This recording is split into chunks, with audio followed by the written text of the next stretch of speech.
नमस्कार, जय हिंद, जोहार। मैं विनय पांडे और आप देख रहे हैं मुनादी चौपाल। हमारे साथ यहाँ मौजूद हैं भाजपा के सह प्रवक्ता अशोक अग्रवाल जी।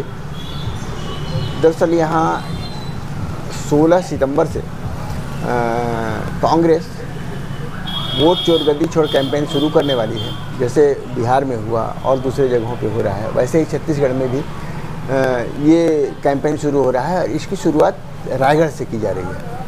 हम इनसे जानने की कोशिश करेंगे कि आखिर भाजपा इस बारे में क्या सोचती है। आपका स्वागत है।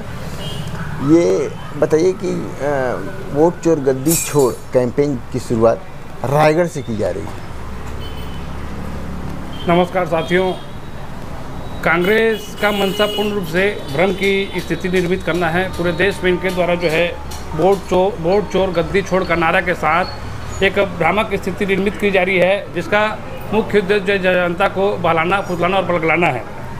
जबकि वोट के मामले में और वोट में स्पष्ट रूप से पारदर्शिता लाने के लिए हमारे देश की जो है चुनाव आयोग यह कार्य कर रही है। और चुनाव आयोग द्वारा जो फर्जी मतदाता हैं, जिन्होंने जो एक जगह को छोड़ के जो है कई जगहों में अपने नाम लिखवा रखे हैं, एक वोटर लिस्ट एक मतदाता का नाम जो है देश में, प्रदेश में, ज़िले में कई जगहों जो दर्ज है, उनका जो सत्यापन कर उनको काटने का कार्य किया जा रहा है। और यह एक बढ़िया कार्य है, जिसके कारण हमारे देश में जितने मतदाता हैं और जितने सही मतदाता हैं, उनका जो है परीक्षण होकर एक सही वोटर लिस्ट बनेगा, जिससे जो है कांग्रेस को तकलीफ हो रही है। उनका ये कहना है कि ये जो SIR हो रहा है सत्यापन करने की, उसमें भी गड़बड़ी हो रही है। नहीं, चुनाव आयोग एकदम निष्पक्ष कार्य कर रही है। सत्यापन प्रक्रिया में कहीं पर कोई गड़बड़ी नहीं है। सत्यापन प्रक्रिया में गड़बड़ी कांग्रेस को इसलिए लग रही है कि कांग्रेस ने जो है पिछले 75 साल तक देश में राज किया है। इस बीच उन्होंने अपना वोट बैंक बनाए रखने के लिए कई लोगों के नाम को जो है कई जगहों पर जोड़ रखा है कि ऐसे मकान मिले हैं जहाँ एक घर में जो है 120 वोट, 150 वोट, 150 वोट, 200 वोट मिले हुए हैं, जो हमेशा जो कांग्रेस के पक्ष में मतदान करता है। अब वो वोट कट रहा है तो कांग्रेस को तकलीफ हो रही है। इसी बात को तो राहुल गांधी भी कह रहे हैं कि ऐसा हो रहा है, इसको ठीक करो। ठीक करने की बात तो वो भी कर रहे हैं। तो ये सब तो राहुल गांधी की देन है। 75 साल तक कांग्रेस की सरकार थी, उन्होंने क्या किया? आज जो है जब ये सब चर्चाएं धीरे धीरे सामने आ रही है, तो चुनाव आयोग निष्पक्षता के साथ इसमें जो जाँच करवाकर आपका सत्यापन प्रक्रिया के माध्यम से इसमें सुधार कर रही है। तो इसमें तो राहुल गांधी को खुशी व्यक्त करना चाहिए और जो है चुनाव आयोग को जो साथ देना चाहिए। उनका यही तो कहना है कि चुनाव आयोग निष्पक्ष नहीं है। चुनाव आयोग एकदम निष्पक्ष है। अगर चुनाव आयोग देश में निष्पक्ष नहीं रहेगा तो फिर कोई भी चीज़ निष्पक्ष नहीं है। चुनाव आयोग राहुल गांधी से कह चुकी है कि अगर आप जो आरोप लगा रहे हैं उसमें किसी प्रकार की सत्यता है तो आप इसका प्रमाण दें अथवा जो है इसके लिए श्वेत पत्र जारी करें। तो राहुल गांधी इसमें साइलेंट क्यों हैं? छत्तीसगढ़ में जो ये शुरू हो रहा है, इसका क्या प्रभाव पड़ने वाला है? ये सिर्फ जो है एक स्टंट है। अब बैनर पोस्टर के माध्यम से अपना प्रचार प्रसार करने का तरीका है।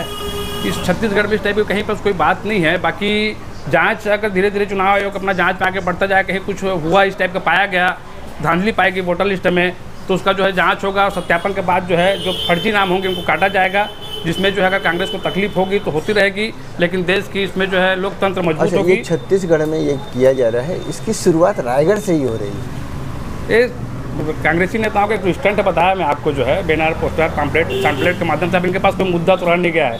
छत्तीसगढ़ ने जो विकास की जो रफ्तार पकड़ी है, माननीय विष्णुदेव साय जी के नेतृत्व में जो छत्तीसगढ़ विकास के मार्ग में आगे बढ़ रहा है और यहाँ जो विकास की गंगा बढ़ रही है, छत्तीसगढ़ जो है चहुमुखी विकास कर रही है। अभी एक सर्वे हुआ, आपने देखा होगा मुख्यमंत्रियों का, उसने जो पूरे देश में जो है लोकप्रियता के मामले में जो हमारे विष्णुदेव साय जी ने जो द्वितीय स्थान प्राप्त किया, ये सब चीज़ें दिख रही है। और कांग्रेस के पास जो आज के दिन में कोई मुद्दा नहीं रह गया है। तो इन्हीं मुद्दाओं के आधार पर जो जनता को बरगलाने भटकाने का कार्य कर रही है, लेकिन जनता भी पूर्ण रूप से समझ रही है कि कांग्रेस की स्थिति क्या हो गई है। इसका कोई असर होगा? कहीं कोई असर नहीं है। सचिन पायलट जी छत्तीसगढ़ के आज कांग्रेस के प्रभारी हैं। इससे पहले वो राजस्थान से बिलोंग करते हैं, राजस्थान में उनकी सरकार थी, वे जो स्वयं जो है वहाँ के उप मुख्यमंत्री थे। उनका क्या असर पड़ा? आपने सबने पूरा देश से जो है राजस्थान की स्थिति देखी है, राजस्थान का चुनाव रिजल्ट देखा है, चुनाव का परिणाम देखा है। तो इस टाइप की कैंपेनिंग से, बैनर पोस्टर से आप जो है चौक चौराहे में जो अपना स्टॉल जमा किया, भीड़ इकट्ठा करके जो है किसी प्रकार से अपना प्रचार प्रसार करेंगे, छत्तीसगढ़ की जनता पर इसका कोई असर नहीं पड़ने वाला है। तो थैंक यू। तो आपने सुना, ये अशोक अग्रवाल जी थे। देखते रहिए मुनादी चौपाल, पढ़ते रहिए मुनादी.com, the voice of voiceless. Thank you.